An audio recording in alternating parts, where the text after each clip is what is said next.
Assalamualaikum warahmatullahi wabarakatuh. Perkenalkan, nama saya Dwi Larasati dari Prodi Akuntansi Fakultas Bisnis, Hukum, dan Ilmu Sosial. Di sini saya akan menjelaskan tentang pengantar ilmu ekonomi. Dari kata ekonomi berasal dari sebuah kata dalam bahasa Yunani, pihak yang mengelola rumah tangga. Ilmu ekonomi adalah ilmu yang mempelajari tingkah laku manusia untuk mendapatkan dan mengelola sumber daya yang terbatas. Ilmu ini muncul karena manusia memiliki kebutuhan dan keinginan yang tidak terbatas, tetapi sumber daya yang tersedia untuk memenuhinya terbatas. Ilmu yang mempelajari usaha manusia dalam memenuhi kebutuhannya yang banyak dengan sarana pemenuhan yang terbatas atau ekonomis. Teori ekonomi ada dua, yaitu ekonomi makro dan mikro. Ekonomi makro yaitu ilmu yang mempelajari bagian kecil atau aspek individualis dari kegiatan perekonomian. Ekonomi mikro juga disebut sebagai teori inti dari ekonomi mikro adalah penentuan harga. Ekonomi mikro membahas tentang 1. Menganalisis harga suatu barang atau jasa tertentu. 2. Menganalisis perilaku ekonomi. 3. Memahami bagaimana mengalokasikan faktor produksi agar dicapai kombinasi yang tepat.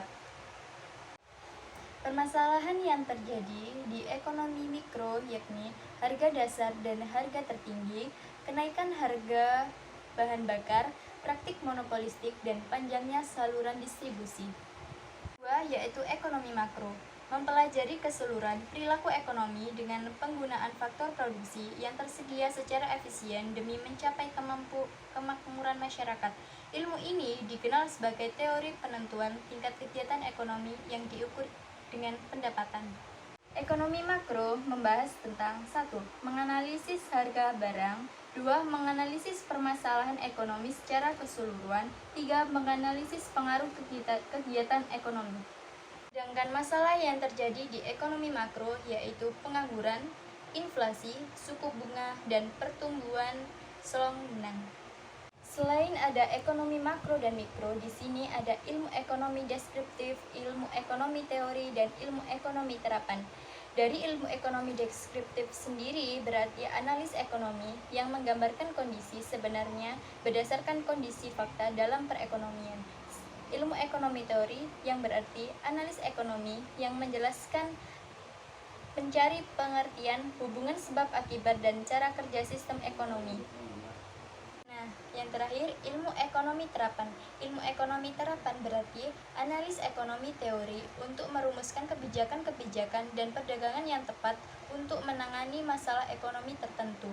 Menurut Adam Smith, ilmu ekonomi merupakan ilmu yang mendapatkan tingkah laku manusia pada umumnya saat mengolah sumber daya baik itu terbatas maupun tidak terbatas. Kegiatan ekonomi ada 3, yaitu produksi, distribusi, dan konsumen. Produksi berarti kegiatan untuk menghasilkan barang atau jasa tertentu. Distribusi yaitu kegiatan untuk menyalurkan barang. Dan konsumsi yaitu orang atau kegiatan yang menghabiskan barang atau jasa. Ketiga pelaku kegiatan ekonomi ini saling berhubungan dan saling berikatan karena satu sama lain bertujuan untuk mendapatkan keuntungan yang maksimal. Prinsip dasar ekonomi ada 3, yaitu permintaan atau demand, produksi supply, dan pertukaran atau disebut dengan market. Nah, yang terakhir ada masalah pokok perekonomian. 1. Kekurangan atau kelangkaan. 2. Kebutuhan masyarakat. Dan 3. Faktor produksi. Kekurangan atau kelangkaan disebabkan adanya ketidakseimbangan antara kebutuhan masyarakat dengan faktor produksi yang tersedia. 2. Kebutuhan masyarakat disebabkan adanya keinginan masyarakat untuk memperoleh barang dan jasa. 3. Faktor produksi disebabkan oleh benda yang disediakan oleh alam atau diciptakan oleh manusia yang dapat digunakan untuk memproduksi barang atau jasa. Sekian, terima kasih penjelasan saya. Wassalamualaikum warahmatullahi wabarakatuh.